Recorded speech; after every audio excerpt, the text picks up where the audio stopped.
अस्सलाम वालेकुम, आप देख रहे हैं ब्रेकिंग व्यूज़। मैं मोहम्मद मालिक।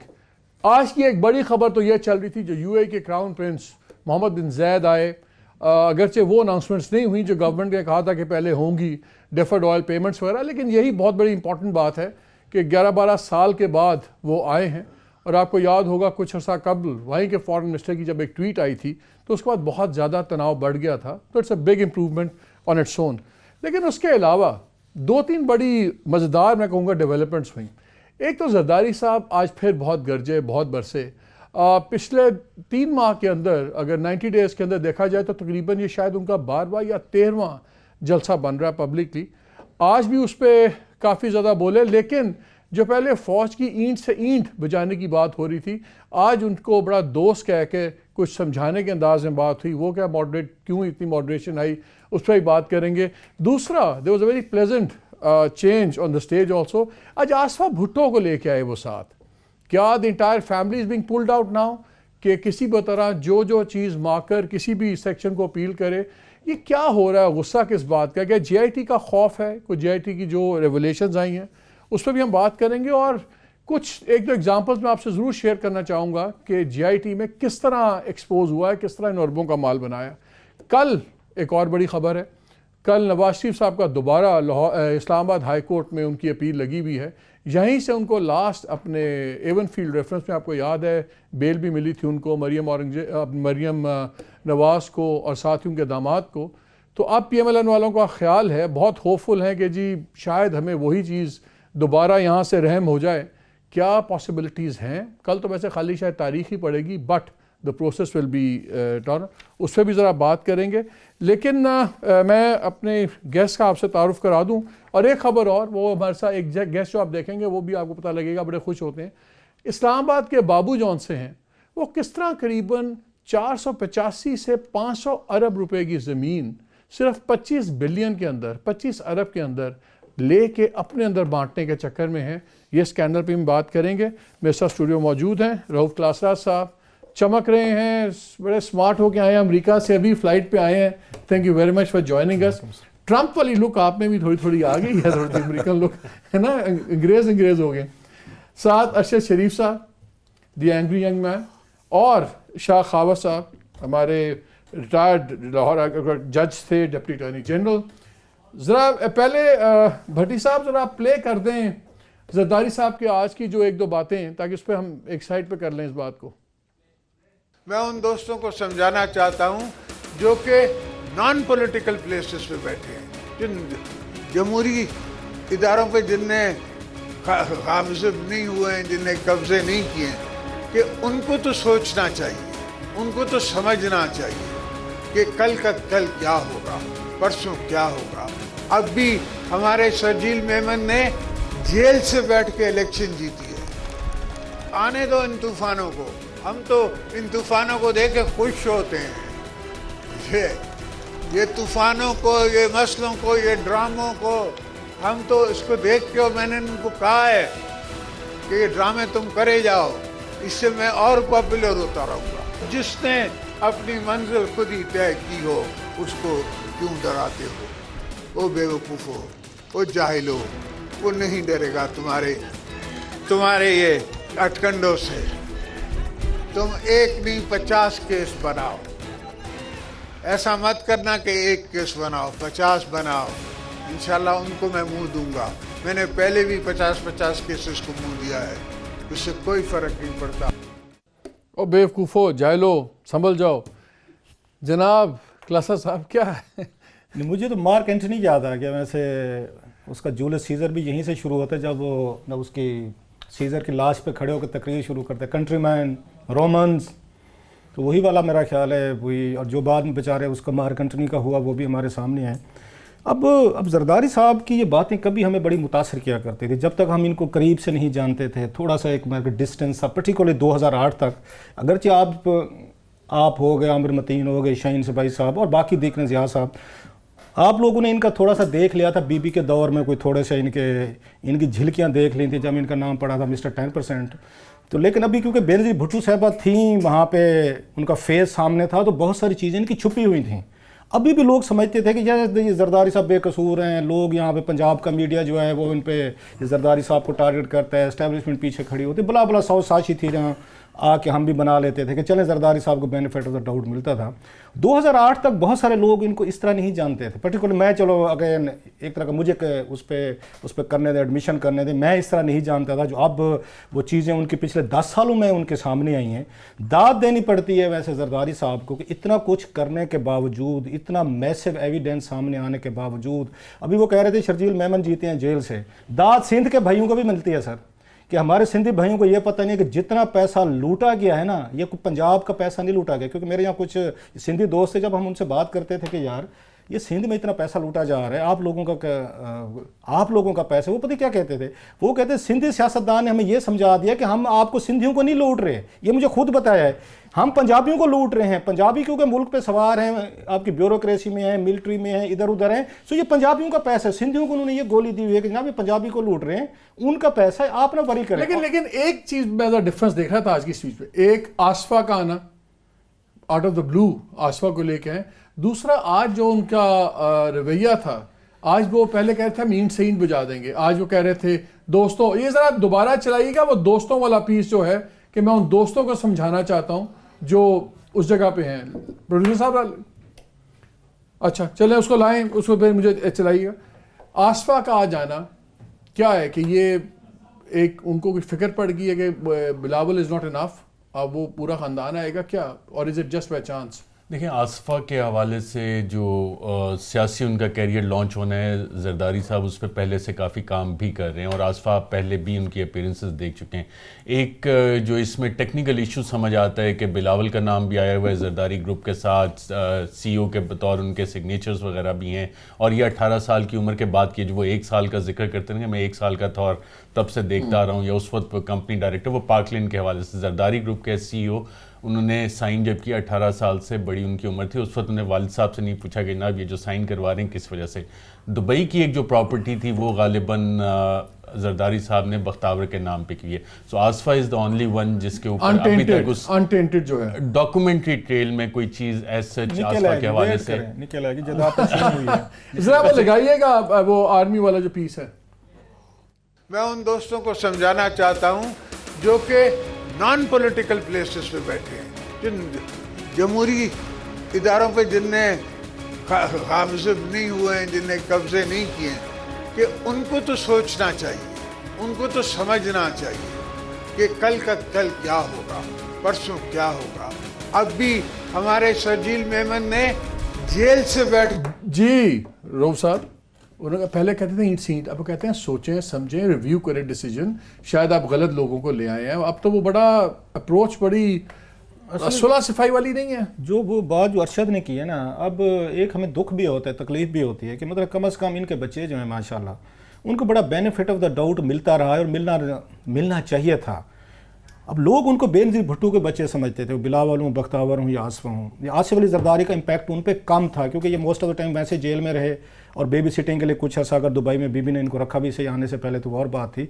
अब हमें सैडली ये फील हो रहा है कि बेनज़ीर भुट्टो के असैसिनेशन के 11 साल बाद बच्चे जो हैं, वेरी सैडली हम बड़े दुखी दिल के साथ कह रहे हैं कि वो बेनज़ीर भुट्टो वाला उस तरह का इम्पैक्ट उन पर नहीं नज़र आ रहा, वो जरदारी साहब वाला इम्पैक्ट ज़्यादा नज़र आ रहा है। इनको नहीं पूछना चाहिए था बच्चों को कि हमारे नाम पे, मतलब जब बिलावल की 28-29 साल उसकी उम्र है, कि जब आपके नाम पे मैसिव प्रॉपर्टीज़ आ रही हैं और पैसा आ रहा है, दुनिया का कौन सा हिस्सा जहाँ से नहीं आ रही। ऑक्सफोर्ड से आप पढ़ के हैं, आपके नाना जो है सोशलिस्ट, या उन्होंने बहुत सारी उनकी कुर्बानियाँ भी रही हैं मानते, उन्होंने बहुत सारे गरीबों के लिए, किसानों के लिए, हारियों के लिए उन्होंने काम भी किया। के ज़माने में जायदाद वहीं थी जहाँ पे इनहेरिट की थी। आप नहीं पूछ सकते थे कि इतनी पूरी दुनिया गलत होगी और उसमें जरदारी साहब आपके अकेले आपके सच्चे साबित होगा क्या जायदाद के लिए। मतलब बिलावल भुट्टो में थोड़ी सी भी कहीं पे एक थोड़ा सा ज़मीर होते, बच्चे का भी होते, बाप से पूछ सकता है, या बेटियों को एक उनको चाहिए था कि अब्बा हजूर ये समझाएं कि इतनी ज़्यादा दौलत, इतना ज़्यादा पैसा हमारे पास कहाँ से आएगा। थोड़ा सा उनको तो सवाल जवाब कुछ तो करना चाहिए। एक और बात की उन्होंने, क्या ये बकरियों की बात करते, जो आया था कि जी बिलावल के सदके के बकरियों पे जाए, मैं क्रेडिट आपको देना चाहता हूँ। आपने ओ जाहिलो اور وہ بے وقوفوں اگنور کر کے دوستوں کی طرف آپ آ گئے. شاید آپ ماضی سے جانتے ہیں کہ وہ دوست بنانے میں کتنی مہارت رکھتے ہیں زرداری صاحب, اور آپ کی بھی غالباً دوستی رہی ہوگی ایک دور میں, کلوزلی کور بھی آپ نے کیا ہے, تو آپ اس پہ زیادہ ایمفیسس کر رہے ہیں کہ جو پاور کوریڈورز میں گیم. لیکن میں ناظرین کو ایک دو چیزیں دکھانا چاہتا ہوں, پھر اس کے بعد میں نے شاہ خبر صاحب آپ کے پاس بھی آنا ہے, یہ ذرا سبجیکٹ نہیں بڑا امپورٹنٹ ہے. انہوں نے آج یہ بات کی کہ جیسے سارے سیاسی الزامات ہیں سب کچھ, ہم نے ایک پروگرام کیا تھا جے آئی ٹی رپورٹ آنے سے پہلے, اور اس میں نے ان سے یہ پوچھا تھا سندھ کے منسٹر اپنے امتیاز شیخ صاحب سے کہ یہ جو سبسڈیز دے رہے ہیں سب کچھ, تو انہوں نے کہا ہم کوئی سبسڈیز نہیں دے رہے جس کے اومنی گروپ والے بینیفیشری نہیں ہیں. وہ میں اس لیے بتا رہا ہوں کہ میں ذرا تھوڑی سی ناظرین کو میں ایک دو ایگزامپل دے دیں کہ ہوا کیا ہے, کس طرح یہ بلینز ایک دو چیزیں ہیں, پھر ہم اس پہ واپس آ جاتے ہیں. ذرا وہ دکھائیے گا جو امتیاز شیخ صاحب والا تھا. سبسڈی دی جا رہی ہے وہ لوڈ شیڈنگ کے حوالے سے, یہ اسمبلی نے بل پاس کیا تھا اور پیپلز پارٹی کے امیدوار اپنا ایم پی اے نے پاس نہیں کیا تھا. یہ پچھلی اسمبلی نے یہ بل پاس کیا تھا 2017 میں, جس میں ان کو اتھورائز کیا گیا تھا کہ آپ سبسڈی دیں. لوڈ شیڈنگ, بہت شدید لوڈ شیڈنگ ہو رہی تھی اس زمانے میں اور آج بھی ہو رہی ہے, لیکن مطلب اس کو پبلک کو ریلیف دینے کے لیے یہ ایک لا پاس کیا گیا تھا. جی اب ایگزامپل کیا تھی سبسڈی کی, اب یہ دیکھیے, یہ انہوں نے ایگزامپل کیا کہ ایک 3.72 تقریباً 4.25 ارب جو اومنی گروپ کو دیا گیا ان سبسڈیز کے تحت, ایک میسرز لڑ, میسرز چیمبر اور نیو ٹھٹا شوگر ملز کے لیے. یہ ایسی پالیسی کے تحت جس کو کہتا ہے کہ جی پہلی اسمبلی نے دیا, بھائی وہ پہلی اسمبلی بھی آپ ہی تھے, اس سے پچھلی گورنمنٹ بھی آپ ہی تھے. ان کو جب یہ 3.72 ارب روپے دے دیے گئے تو اس کے اندر سے 1 ارب روپیہ ڈائیورٹ ہو گیا فیک اکاؤنٹس میں. لڑ میں سے 400 ملین, چیمبر میں سے 40 کروڑ, پھر نیو ٹھٹا میں سے 24 کروڑ, اس طرح لیئرنگ کر کے پھر بعد میں سارا پیسہ چلا گیا ایک یو اے نیشنل ناصر عبداللہ کو, اور پھر وہ چلا گیا سمٹ بینک کے اندر. یہ صرف ایگزامپل ہم یہ دے رہے ہیں کہ یہ خالی بکریوں کی باتیں نہیں ہیں, یہ اربوں روپے ہیں جو اس طرح ان سبسڈیز کے تحت اور ان کے تحت آئے ہیں. اور یہ ایک ایگزامپل نہیں ہے, یہ کانٹریکٹرز ہیں جنہوں نے کانٹریکٹ بتایا کہ جی ہم نے 40 کروڑ میں نے دیا, ایک کے اندر 24% میں نے اس کا اپنا دیا. پھر ایک بیسٹ چیز ہے کہ آپ مراد علی شاہ صاحب پہ بھی بڑے سیریس ایشوز آ گئے ہیں, ان کی بھی اب جان پھنس گئی ہے. جو انہوں نے اس کو شوگر مل بیچی ان لوگوں نے, یہ جناب آپ کی تھی ٹھٹا شوگر ملز جو صرف 18% آف دی ایسٹ ویلیو پہ بیچ دی. فائنانس سیکرٹری نے اس کو اپوز کیا, انہوں نے لکھ کے دے دیا نہیں یہ پبلک انٹرسٹ میں ہے, نوکریاں ملیں گی سب کچھ. وہ جناب بعد میں انہوں نے لون لیا 90 کروڑ کا اور مل بند ہو گئی. یہ بھی ساری چیزیں آ رہی ہیں.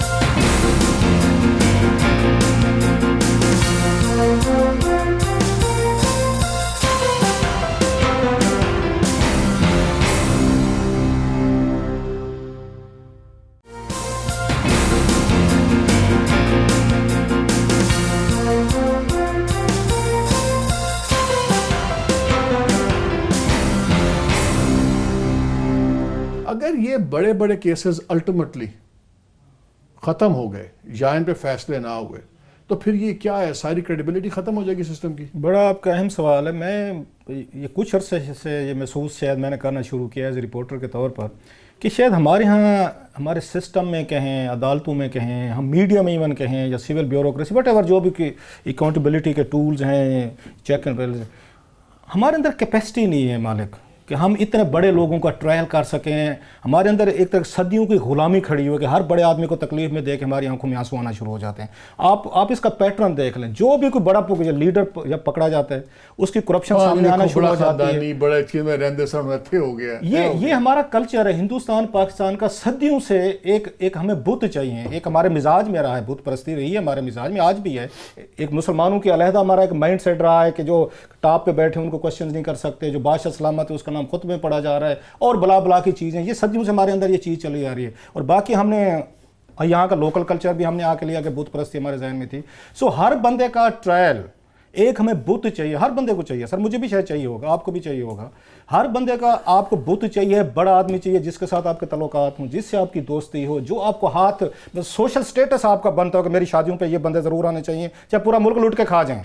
وی ڈیم کیئر اباؤٹ اٹ, کہ ہمیں یہ چاہیے کہ میرے اس کی شادی ہو رہی ہے, میری ہو رہی ہے, آپ کی کسی اور کی ہو رہی ہے, اس پہ فلاں بندے آنے چاہیے, وہ کرمنلز ہیں, وہ ڈاکو ہیں, رابرز ہیں, ملک کو لوٹ کے کھا گئے, میرے لیے مسئلہ نہیں ہے, مجھے سوشل سٹیٹس چاہیے.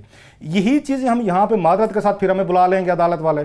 2-4 ہی لوگ ہیں نا جو ہم بات کرتے ہیں نا, ہمارے اوپر منہ پہ بھی ٹیپیں لگا دی جاتی ہیں کہ خبردار. میں بچ گیا تھا, میں لاہور میں تھا, میں پیش ہوا جناب. سپریم کورٹ میں گیا اور عامر متین میرا بھی ملبہ اٹھا گیا. نہیں کوئی مسئلہ نہیں, ہمیں کوئی مسئلہ نہیں, ہم کوئی چوریاں ڈاکے تو نہیں کر رہے, جو چور ڈاکو ہیں وہ معزز ہیں, ہمیں بلا لیا جاتا ہے, ہم وہاں پہ جاتے ہیں, جو آپ کو ضرورت کیوں, ارشد صاحب نہیں بھگتا, ان پہ پوری ججمنٹ آ چکی ہے سر, اور ہمارے اوپر آتی بات کی. قصور کیا تھا کہ ہم نے بیٹھ کے اس میں جو پوری حکومت کی رپورٹ تھی, اپنی انکوائری رپورٹ وہ شیئر کی, ارشد نے ڈاکومنٹ شیئر کیے. اب جرنلسٹ کے لیے ہمارے لیے مشکل ہو گیا کہ جو 2-4 دانے بچ گئے ہیں, کچھ زیادہ نہیں بچ گئے, باقی ہمارے یہاں پہ آپ اس میں دیکھ لیں کمیونٹی نے سائڈز لے لی ہیں.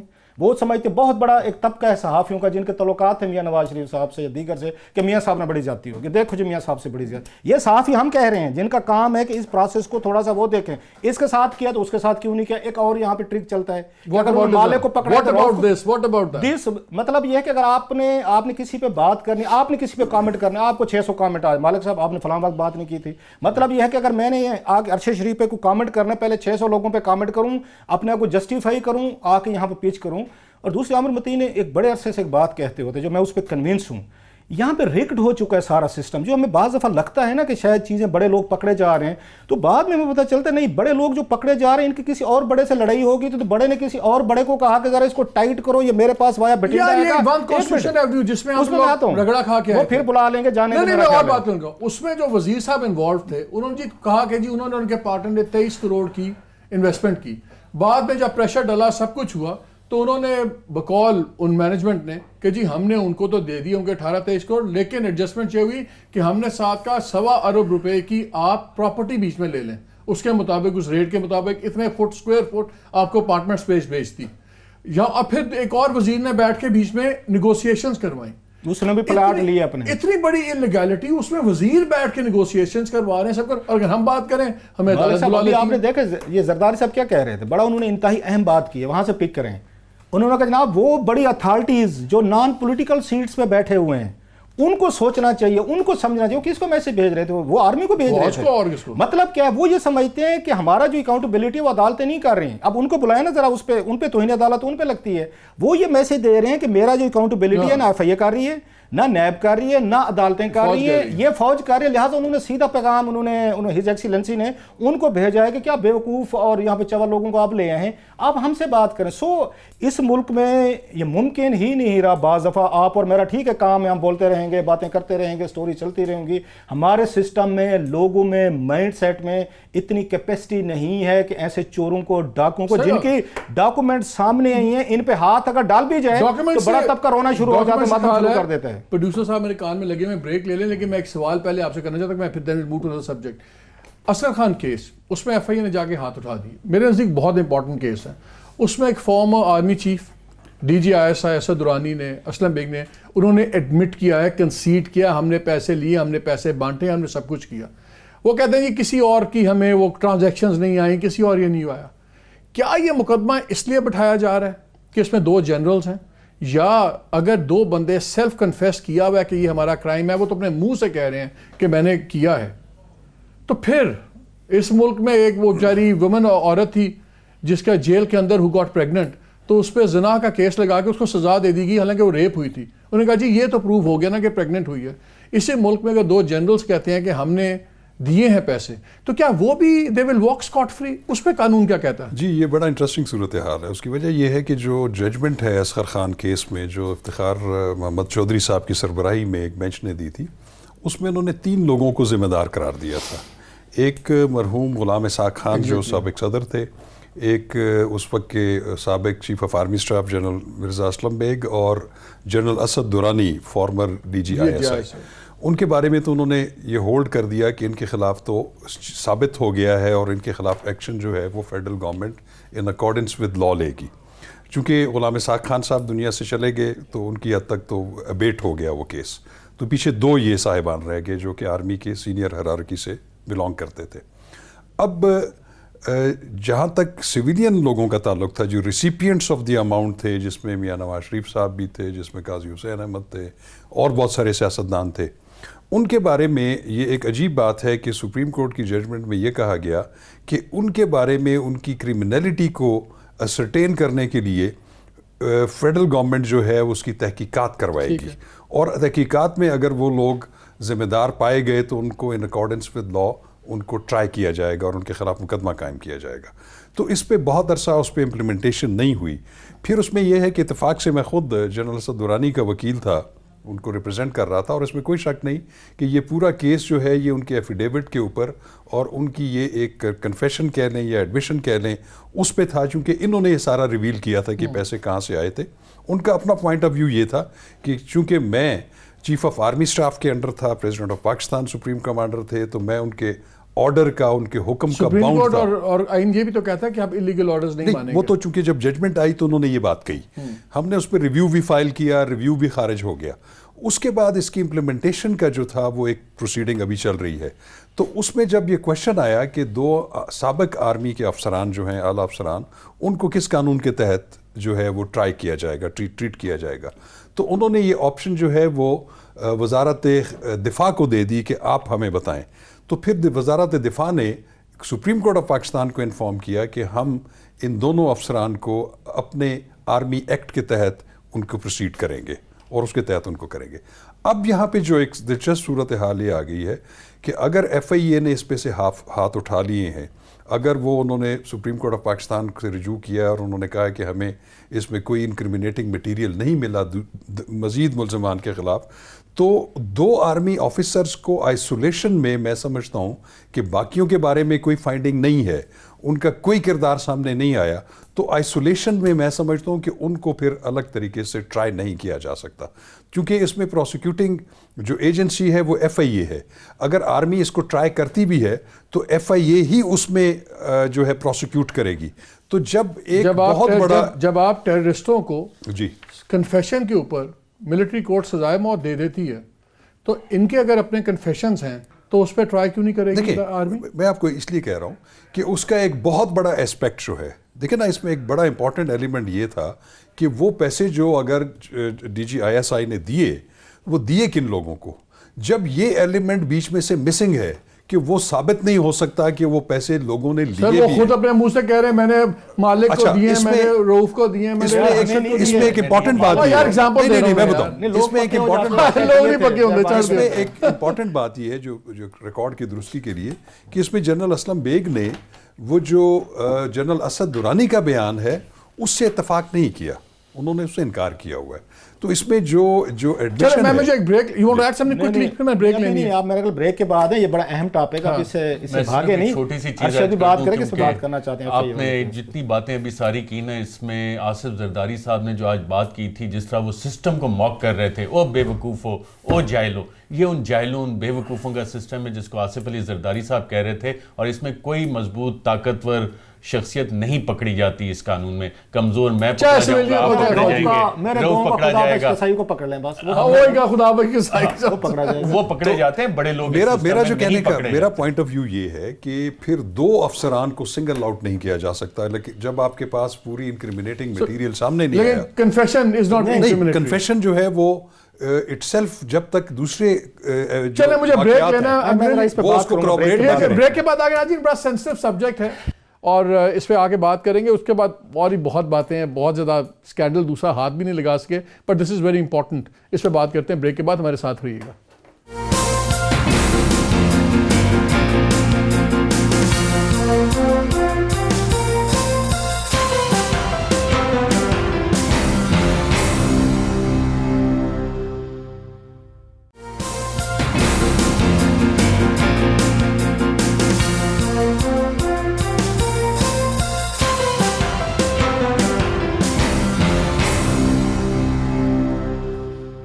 جی welcome back to the show. Break سے پہلے بات یہی ہو رہی تھی کہ اصغر خان کیس میں بات تو اور بھی چل رہی تھی، لیکن اتنا important subject we can't let it گو.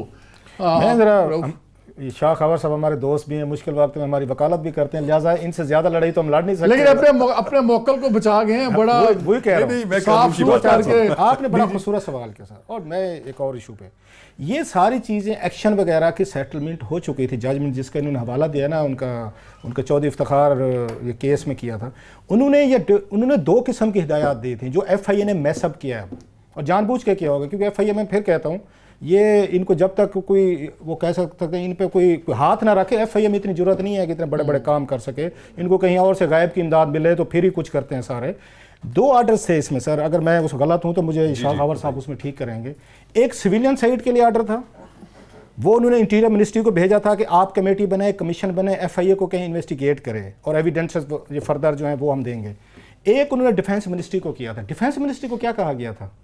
उनको ये कहा गया था कि ये सारे एडमिशन इन्होंने अदालत में किए हैं, उसमें जनरल बेग साहब ने भी किए हैं और दुरानी साहब ने भी किए हैं, बल्कि एक और ब्रिगेडियर साहब आए थे, उनके पास डायरी थी, ऐसे तुम्हें याद आ जाएगा, उन्होंने जिन्होंने डिस्ट्रीब्यूट दिए थे जाके, उन्होंने वहाँ डायरी से पढ़ के बताया था कि मैंने फलां फलां के हाथ में रखे हैं। सो सिर्फ यहाँ पे आप कह सकते हैं दुरानी साहब बेग साहब का मसला नहीं था कि उनका 1 साइडेड क्लेम नहीं था, आगे फर्दर भी एविडेंस मौजूद था कि मुझे इन्होंने पैसे दिए और मैंने जाके फलाने को दिए। So evidence was there, proper evidence था। आज FIA ये कि हमें एविडेंस मिल रहा तो ये जानबूझकर फ्रॉड कर रही है FIA, फिर मिली हुई है उन्हीं के साथ, ये चोरों के साथ, डाकुओं के साथ FIA पे मिली हुई है।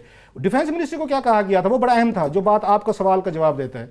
उनको कहा गया था कि GHQ को कि आप इन दोनों अफसरान के खिलाफ जो आपके लाज हैं उनके तहत कार्रवाई करें। वो उसमें कोर्ट मार्शल आ सकता है, उसमें कोर्ट ऑफ इंक्वायरी हो सकती है। उस वक्त जनरल कियानी साहब बैठे हुए थे। जनरल कियानी साहब ने मशहूर ज़माना बयान दिया था कि तारीख को नहीं छेड़ना चाहिए, तारीख का व्हील दोबारा घुमाने की कोशिश मत करें। ये जनरल कियानी साहब था। सो कियानी साहब उस फाइल पर बैठे रहे जब तक वो आर्मी चीफ थे। रहील साहब को पास वो टाइम ही नहीं था, ना प्रायोरिटीज थी। आर्मी ने अपनी अकाउंटेबिलिटी करनी नहीं होती, ये हमें भी पता है, सबको पता है। सो अब उन्होंने क्या किया है कि अब ये सवाल GHQ अकाउंटेबिलिटी का मैं एक चीज बता दूं आपको। अकाउंटेबिलिटी एक इनका है स्पेशल इन्वेस्टिगेटिव ब्यूरो। आजकल वहाँ पे 6, अब मैं पता नहीं इस प्रोग्राम के बाद कहना चाहिए कि उन्हें नहीं कहना चाहिए, लेकिन वहाँ पे 6 बहुत सीनियर अफसरान की बड़ी ठीक ठाक अकाउंटेबिलिटी हो रही है। तो फिर कभी उससे बात करेंगे, बात कर ले। मुझे ये बताया जाए, हम एक क्वेश्चन रेज करना चाहते हैं। वही है ना कि एक मुस्कुरा रहे हैं, अकाउंटेबिलिटी होती है, उसके ऊपर अब वो 4 स्टार है, एक DG आई है, खुदा का खौफ करें सर। मैं और बाकी अकाउंटेबिलिटी हमें ये सवाल जो है GHQ से पूछा जाना चाहिए था, अदालतों को पूछना जाना चाहिए था कि हमने इफ्तिखार चौधरी साहब ने एक जजमेंट दी थी, डिफेंस मिनिस्ट्री को ऑर्डर किए थे, डिफेंस ने GHQ को उनको कन्वे करना था। आप हमें बताएं, सिविलियन साइड को 2 मिनट के लिए भूल जाएं कि FIA ने क्या करना था। FIA ने छेड़ भी नहीं सकना था सर। शायद 1 मिनट, GHQ अगर 6 साल से, ये 2012 का केस है, फैसला हुआ 2012-13 का है, अगर 6-7 साल से GHQ ने उस पर फैसला नहीं किया, अंडर देयर ओन लॉज वो इंक्वायरी कर सकते थे, कन्फेशनल स्टेटमेंट, बल्कि रही सही कसर। एक और किताब बताता जाऊं, एक बड़ी इनकी खूबसूरत इनकी बुक लिखी है इन्होंने, असद दुरानी साहब ने, उसका नाम है एड्रिफ्ट, बड़ा खूबसूरत लिखी है। लेट मी अप्रिशिएट हिम कि मैंने पहला बंदा देखा है जिसने अपनी गलतियों पे तस्लीम किया कि मैंने ज़िंदगी में क्या क्या ब्लंडर्स मारे। बाकी अदरवाइज हर बंदा अपने आप को आके यहाँ पे बड़ा नेक पेश करते हैं। दुरानी साहब ने बड़ी अच्छी किताब लिखी है, मैंने अभी उनकी जस्ट उनके फिनिश किए। उसमें उन्होंने ये लिखा है, फिर दोबारा पूरा चैप्टर है इस पे, और पता है वो क्या लिखते हैं? वो कहते हैं मेरी ज़िंदगी की सबसे बड़ा ब्लंडर था कि मैंने बेनज़ीर भुट्टो पे ट्रस्ट किया। उनको मैंने कन्फेशनल स्टेट में लिख के दिया just for the eyes of the prime minister of Pakistan. और बेनज़ीर भुट्टो ने बिट्रेयल की मेरे साथ धोखा किया। उन्होंने जनरल बाबर को दिया, बाबर ने जाके पार्लियामेंट में सारे नाम पढ़ दिए। ये खैर एक और स्टोरी, फिर हम इस पर किसी वक्त बात करेंगे। सवाल ये है कि आपको एक आर्डर किया हुआ है GHQ को, डिफेंस मिनिस्ट्री को, 6 साल से GHQ उस पर बैठा हुआ है। अब वो FIA कहते हैं सबूत मिलो भाई, जिन्होंने पैसे दिए वो कहते हैं हमने दिए। Exactly. और आगे जिसके जरिए दिए गए वो कहते हैं हाँ मैंने दिए, ये मेरे पास डायरी है। FIA कहते हैं सबूत नहीं मिले, इट्स ए शेम। FIA के लिए पूछो क्या सवाल है? हमारी इकोनॉमी ऐसा चलती है, ये शाह खबर साहब भी इसका जवाब दे दें क्योंकि इनके क्लाइंट है, इन्होंने मुकदमा पेश किया। देखिए दोनों के लिए सवाल एक तस्हीह बहुत जरूरी है, उससे मैं समझता हूँ कि वो तस्हीह बहुत जरूरी है। वो ये है कि जो सुप्रीम कोर्ट ने इस पे जजमेंट दी थी, जिसमें मैंने जैसे बताया कि सदर Pakistan, chief of army staff और DG ISI जो साबिक थे, उन पे उन्होंने कहा जी ये केस साबित हो गया है। उन्होंने कोई ऐसी डायरेक्शन नहीं दी मिनिस्ट्री ऑफ डिफेंस को। उन्होंने नहीं, मैं बताता हूँ, उन्होंने कहा था कि फेडरल गवर्नमेंट नहीं, आप खुद कह रहे हैं कि उन्होंने पूछा, उन्होंने कहा ठीक है वो खुद करेंगे। मेरी बात सुन, चूंकि मैं ये इस केस में एंगेज रहा हूँ, جو اوریجنل ججمنٹ ہے انہوں نے 2 آرمی سر ڈیجورے تو فیڈرل گورنمنٹ ہے نا, ڈیفیکٹو نہ ہو, ڈیجورے تو فیڈرل میری ایک گورنمنٹ بات ہے. تو سن لینا میں مالک ڈیفینس صاحب, منسٹر دکھا دوں گا. نہیں, اس ریکارڈ کی درستی بڑی ضروری ہے. اس ججمنٹ میں فیڈرل گورنمنٹ کو ڈائریکشن تھی کہ آپ ان سابق آرمی افسران کے خلاف متعلقہ لاز کے مطابق کارروائی کریں. اب ہوا کیا کہ جب ان کی ریویو پٹیشن خارج ہوئی, جنرل اسلم بیگ کی بھی, جنرل دورانی کی بھی, اس کے بعد اس کی امپلیمنٹیشن کے لیے اس کی سماعت جاری رہی. اسی میں انہوں نے پھر ایف آئی اے کو بلایا. اس وقت انہوں نے امپلیمنٹیشن کی سٹیج کے اوپر انہوں نے اٹارنی جنرل کو بلایا, انہوں نے فیڈرل گورنمنٹ کو بلایا اور انہوں نے پوچھا کہ آپ منسٹری آف ڈیفنس سے یہ کنسلٹ کر کے ہمیں بتائیں کہ یہ نہیں, میری بات سن لیں, میری بات سن لیں, اس ڈیلے کے اوپر سب کچھ کے اوپر. مالک صاحب میری یاسمین راشد کو بلا کے ستری کر مالک صاحب let me complete it please. جی. اس کے اوپر یہ ہوا کہ پھر منسٹری آف ڈیفنس نے اس کو کنسلٹ کرنے کے بعد سپریم کورٹ آف پاکستان کو انفارم کیا کہ ہم ان کو سویلین ڈسپنسیشن میں نہیں بلکہ کیونکہ ان کی کنکرنٹ جورسڈکشن ہے, ہم ان کی وہ جو ہے وہ لیں گے, کاگنیزنس لیں گے, اور ہم ان دونوں کو in accordance with the Pakistan army act جو بھی ہوا وہ ٹھیک ہے. کلیئر. پھر کیا ہوا؟ آپ نے اپنے ساتھ سوال نکال رہی ہے, اس پہ وہ تو کچھ نہیں ہوا نا, وہ تو وہی ہوا ہے. پھر کیا ہوا نا؟ اس پہ میرے علم کے مطابق کچھ نہیں, میرے علم کے مطابق اس پہ ایک بہت senior officer lieutenant general rank کے سرونگ, انہوں نے ان دونوں سابق سینئر افسران کو بلایا اور ان کی جو بھی ڈسپنسیشن ہے اس کے مطابق انہوں نے اس پہ کارروائی شروع کی ہوئی. 6 سال نہیں ابھی, چونکہ یہ جو امپلیمنٹیشن بینچ کے فیصلے کے بعد کی بات کر رہا ہوں میں. غلام اسحاق خان بھی چلے گئے. جو آپ نے ٹکٹس, ہماری جو اکانومی چل رہی ہے, جتنے ٹرائل کیسز چلتے ہیں, جو زرداری صاحب والی جی آئی ٹی اور اصغر خان والا یہ کیس, اس میں ایک بڑا ٹپیکل ہے کیس کے جیسے ٹکٹ سنیما کے بلیک ہوتے تھے نا پرانے زمانے میں, ایک صاحب کے پاس ٹکٹس ہیں, ایک صاحب کے پاس پیسے ہیں, پولیس والا پکڑے گا تو یا پیسے برآمد ہوں گے یا ٹکٹ برآمد ہوگا, ایک بندے سے دونوں برآمد نہیں ہوں گے, تو آپ پروسیکیوشن میں اس کو لے جا نہیں سکتے. اصغر خان کیس اٹھا لیں, زرداری صاحب کی جی آئی ٹی, یہ ٹکٹس بلیک ہوئے ہیں دونوں کیسز میں, سب کو پتہ ہے. آگے پروسیکیوشن میں ماشاءاللہ شاہ خاور جیسے اچھے وکیل ہیں, وہ کہہ رہے ہیں جی مال مقدمہ تو برآمد ہی نہیں ہوا تو کیس ہی نہیں چلے گا. اس ملک میں سر جی پھر کہتے ہیں بڑے آدمی کا احتساب نہیں ہو سکتا, یا خدا بخش کسائی کا ہوگا, محمد بخش کا ہوگا. سر اس میں جو بندہ کہہ رہا ہے, کتاب میں لکھ رہا ہے, لکھ کے دے رہا ہے, کاگنیزنس پاکستان آرمی نے لے لی ہے اپنے 2 سابق افسران کے خلاف. میرا کہنے کا مقصد یہ ہے کہ یہ اچھا ابھی سپریم کورٹ نے اس پہ فائنڈنگ تو نہیں دی نا, ابھی تو جے آئی ٹی نے ہاتھ اٹھائے. نہیں, وہ انہوں نے کیا ہم یہ ایکسپیکٹ کریں گے ایک سیکنڈ کہ یہ جب جسٹس کھوسا آئیں گے چیف جسٹس, کیا وہ اس کو آپ یہ دیکھیں کہ ڈاکٹر شاہد مسعود, یہ ان کے بھی وکیل ہیں, ذرا بات اس پہ بھی کر لیتے ہیں. 2.5-3 کروڑ روپے کا کیس تھا, ہاتھ کڑیاں بھی لگائیں. دیکھیں کتنی ظلم اور زیادتی ہو رہی ہے ڈاکٹر شاہد مسعود کے ساتھ. کوئی کرمنل تو نہیں تھے, کوئی انہوں نے خدا نہ خاصا قتل تو نہیں کیے تھے, کوئی آف شور نہیں بنایا تھا, کوئی اربوں روپے وہاں سے منی لانڈرنگ نہیں کی تھی, آپ کو ملک کو تباہ نہیں کیا تھا. 2.5-3 کروڑ کا کیس تھا نا سر. ان کے ساتھ جو کوئی حشر ہو رہا ہے پچھلے 2-3 مہینوں سے, شاہ خاور صاحب آپ سچ اگر بتانا چاہیں تو یہ بتائیں کہ یہ 4 دفعہ ضمانت کے لیے گئے ہیں, کیس میں جان نہیں رہ گئی, اس کے باوجود ان کی کچھ پاورفل لوگ ان کی ضمانت نہیں ہونے دے رہے. پیسے بھی غالباً واپس ہو چکے ہیں, ان سے پوچھیں کیا اماؤنٹ لیکن کتنا, 3 کروڑ 70 لاکھ جو 3 پہلے ایکیوز جو کہ پہلے چلان ہوئے تھے, شاہد مسعود وہ آلموسٹ ساری رقم واپس کر چکے. مطلب شاہد مسعود کو انہوں نے یہاں نشان عبرت بنا دیا, جس نے ہتھ کڑیوں میں لاتے ہیں اور پاؤں میں بیڑیاں ڈال کے اب لاتے ہیں. یہ بتائیں, ایف آئی اے کہتے ہیں طاقتور لوگوں کے لیے, ایف آئی اے وہ تو ہے, وہ تو بڑا کلیئر ہمارے پاس نہیں ہے. اور اس میں پروسیکیوٹ کرنے میں ایک اور چیز ہے, شاہد مسعود صاحب پہ بات ہوگی, حکومت کہتی ہے جی ہمارا تو کچھ اس سے لینا دینا نہیں ہے. شاہ خاور صاحب ڈاکٹر شاہد مسعود کے وکیل ہیں, پوچھیں کس نے اپوز کیا, پی ٹی وی کے وکیل نے. کس کے انڈر آتا ہے, پی ٹی آئی کے حکومت وفاقی وزارت اطلاعات فواد چودھری کے انڈر آتی ہے, اس کا وکیل جا کے ان کی بیل اپوز کرے. دوسرا ایڈیشنل ایڈوکیٹ جنرل جو میں نے آرڈر پڑھا ہے اس نے اپوز کیا. So P T I government is opposing the bail in the case of doctor Shahid Masood. ان کے وکیل بیٹھے ہیں, اس میں جو انویسٹیگیشن آفیسر ہیں. چلے میں اس کیس سے اب آگے چل پڑیں, میں بھی نواز شریف صاحب کا کیس بھی کر رہا ہے, میں نے ڈسکس. تو فائنل اس چیز سے مجھے بتائیں, ابھی یہ کیس اب ٹیکنیکلی جو یہ ہے ان کا, یہی اظہر خان کیس کا, کیا اب آپ سپریم کورٹ کی کاگنیزنس سے باہر ہو گیا, ختم ہو گیا؟ بالکل بھی نہیں ہوا. اس کی وجہ یہ ہے کہ وہ کہتے ہیں کہ ipse dixit of the prosecution is not binding upon the courts. اگر وہ یہ لکھ کے بھی دے دیں کہ اس میں ہمیں انکریمنیٹنگ مٹیریل نہیں ملا تو سپریم کورٹ اس سے ڈس ایگری کر سکتی ہے اور ان کو کہہ سکتی ہے کہ اس پہ ایک نئی جے آئی ٹی یا کوئی اور ہوپ از الائیو کہ یہ جیتا ہے, کیونکہ سپریم کورٹ نے اس پہ ابھی فائنل ڈیسیجن دینا ہے. اچھا اب ذرا نواز شریف صاحب کے کیس پہ آ جائیں. جی جی, کل ان کا مقدمہ شروع ہو جائے گا, یہاں پہ اپیل شروع ہو جائے گی اسلام آباد ہائی کورٹ میں. ظاہر ہے پاسٹ ایکسپیرینس اچھا ہے سب کا, پی ایم ایل این کا, وہ بڑے ایکسائٹیڈ ہیں اس بات پہ. सीरियसली क्या पॉसिबिलिटी लग रही है आपको? देखिए, कल तो उनका जो कि पहला उनकी हेयरिंग है उस पे तो लाजमी उस पे नोटिस करेंगे जो कि उन्होंने सस्पेंशन ऑफ सेंटेंस, वो तो ठीक है, वो तो प्रोसीजर की मैं बात नहीं कर रहा, कुछ मैं दिनों तो का नोटिस होगा। बहुत लेकिन मैं things इसमें एक इम्पॉर्टेंट कंपोनेंट ये है कि जो कि पिछला मुकदमा था एवनफील्ड का, वो जो एवनफील्ड है मेरा ख्याल है जिसमें सजा हुई, एवनफील्ड में आपने देखा है कि इस्लामाबाद हाई कोर्ट के एक डिवीजन बेंच ने उनकी सजाएं मुअत्तल करके ज़मानत दे दी। उसके खिलाफ नैब ने अपील की हुई है, criminal petition for leave to appeal, civil petition for leave to appeal supreme court में, जो कि एडमिट हो चुकी है।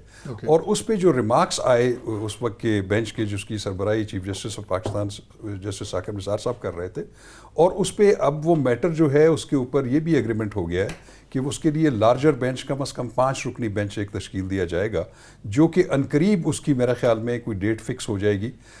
मेरा ज़ाती ख्याल ये है कि कल नोटिस तो इसमें हो जाएगा, लेकिन जब तक सुप्रीम कोर्ट ऑफ पाकिस्तान उस पिछले केस का फैसला नहीं करती, तो मैं समझता हूँ कि division bench of the high court जिन्होंने अभी इस केस की कॉग्निजेंस ली है, ये लाजमन सुप्रीम कोर्ट ऑफ पाकिस्तान के उस लार्जर बेंच के फैसले की जरूर नहीं, उसमें जो उस रहनुमा उसूल जो वजह होंगे वो सुप्रीम कोर्ट ऑफ पाकिस्तान के लार्जर बेंच ने करने हैं।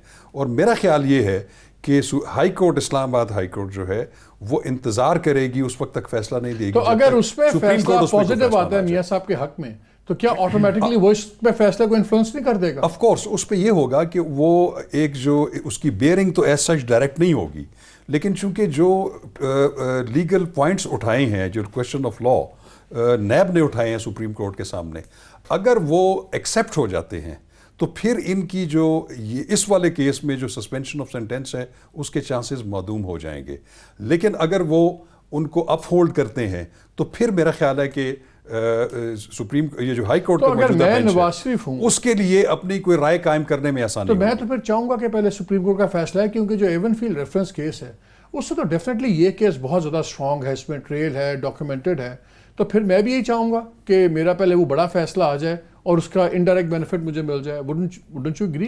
बिल्कुल। और ख्वाजा हारिस साहब ने जो तैयारी सारी की थी, जो ट्रायल अकाउंटेबिलिटी कोर्ट में तीनों मुकदमात ये रेफरेंसेस लड़े, उन्हें तैयारी की थी हायर कोर्ट्स के लिए, हाई कोर्ट और सुप्रीम कोर्ट के लिए। वहाँ पे जो लॉ पॉइंट्स हैं उसके ऊपर उनकी ज़्यादा बहस का एम्फेसिस था। तो ऑब्वियसली अगर वो वाला फैसला आता है तो उसके मुताबिक यहाँ चीज़ें चलेंगी। लेकिन इस केस के हवाले से कल मैं आपका प्रोग्राम देख रहा था, आप कोई मेंशन कर रहे थे रज़ाक दाऊद। अगर आप अल अज़ीज़िया का रेफरेंस उठा के देखें और उसमें सिर्फ नाम तब्दील कर दें, नवाज शरीफ की जगह पब्लिक ऑफिस होल्डर लिख दें रज़ाक दाऊद, हसन हुसैन की जगह रज़ाक दाऊद के बच्चों के लिख दें, आज नहीं तो कल ये वाला रेफरेंस रज़ाक दाऊद पे भी बन सकता है। और अगर वाकई रियासत ने प्रोसिक्यूशन करनी है इस क्लियर कॉन्फ्लिक्ट ऑफ इंटरेस्ट में, जिसका कल आपने हवाला दिया डेस्कॉन के केस में, अब मैं चेयरमैन वापडा को भी सुन रहा था, वो उसी तरह की दलीलें जो हम काफ़ी अरसे से सुनते आ रहे हैं जस्टिफाई करने की, और आपने बहुत अच्छी कन्फेशन उनसे निकलवाई भी थी वो चाइनीज़ एम्बेसडर के साथ मुलाकात वाली, कि जनाब उसमें क्या मामलात हुए, हालांकि उन्होंने शुगर कोट करने की काफ़ी कोशिश की। अल अज़ीज़िया का रेफरेंस उठा लें और उसकी जगह रज़ाक दाऊद के नाम लिख दें मोहम्मद डैम के केस में, आपको वही सारी चीज़ें होती हुई नजर आएंगी। आज नहीं तो कल ये वाला केस जाके रज़ाक दाऊद पे बनेगा।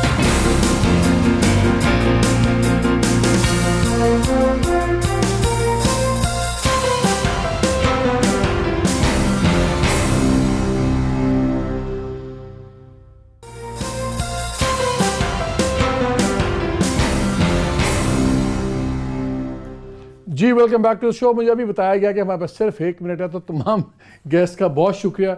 जो मैं बाबुओं के स्कैंडल की बात कर रहा था, federal government employees housing foundation का है, ये मैं नेक्स्ट वीकेंड पे आपसे बात करूंगा। और कुछ एक दो मुझे व्हाट्सएप आया कि जी और ज़रा बताएं एग्जांपल्स किकबैक्स की, आपने एक बता दिया, वो भी नेक्स्ट वीक में करेंगे क्या क्या होता रहा ओमनी के साथ। लेकिन सिर्फ इतनी बात पे बात ख़त्म करेंगे कि जो हाई प्रोफाइल केसेस हैं इनको बहुत ज़रूरी है लॉजिकल कंक्लूजन पे जाएँ, चाहे वो असगर खान का केस हो चाहे ये दूसरे केसेस हैं। बिकॉज जैसे रऊफ ने कहा सिस्टम में कैपेसिटी नहीं है, लेकिन अगर सिस्टम में कैपेसिटी ना बढ़ाई गई तो फिर स्लोगन की क्रेडिबिलिटी भी ख़त्म हो जाएगी। और अगर ये अकाउंटेबिलिटी की स्लोगन का अब क्रेडिबिलिटी ख़त्म हुई, ये बहुत बड़ा टर्निंग पॉइंट है। फिर इसके आगे अंधेरा ही अंधेरा है, इसके आगे फिर कोई उजाला नहीं होगा और ये इस्टेब्लिश हो जाएगा कि यहाँ रूल ऑफ लॉ नहीं है, यहाँ रूल ऑफ आउटलॉज है। So let the heavens fall. इंसाफ होना चाहिए अदालतों की तरफ से भी और इदारों की तरफ से भी। इजाज़त दीजिए, अल्लाह हाफिज़।